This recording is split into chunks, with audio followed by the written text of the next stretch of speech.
ఈ సౌండ్ విన్న ప్రతి ఒక్కరికి చిన్నప్పటి రోజులు గుర్తొచ్చాయి కదండి. నాకు కూడా అంతేనండి. ఈ ఐస్ క్రీమ్ బండి అతను రోజు మిట్ట మధ్యాహ్నం 1-2 మధ్యలో మా ఇంటి ముందు నుంచి అయితే వెళ్తారు. ఈ సౌండ్ విన్న ప్రతిసారి, ఈ బండిని చూసిన ప్రతిసారి వేసవి సెలవుల్లో మా నానమ్మ వాళ్ళ ఇంటికి వెళ్ళిన రోజులు. మా నానమ్మ వాళ్ళది తాటకిల్లు. మా తాతగారు ఒక టైలర్ అనమాట. టైలర్ అంటే ఇలాంటి టైలర్ కాదండి. ఏది చూస్తే అది అవలీలగా చూసింది చూసినట్టు కుట్టేస్తారు. మా తాతగారికి 3 మగపిల్లలు, 3 ఆడపిల్లలు. అంటే మొత్తం 6. 6 పిల్లలు వేసవికాలం సెలవులకి పాలకొల్లు వెళ్ళిపోయే వాళ్ళమనమాట మా తాతయ్య వాళ్ళ ఇంటికి.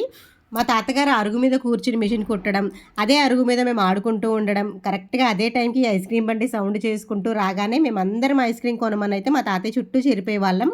అప్పట్లో ఐస్ క్రీమ్ వచ్చేసి రూ. 1 ఉండేది. అంటే 50 ఎన్‌పీ, రూ. 1 మాత్రమే ఉండేది. ఎంతైనా ఆ రోజులు మళ్ళీ రావు, పోయిన తాతగారు రారు.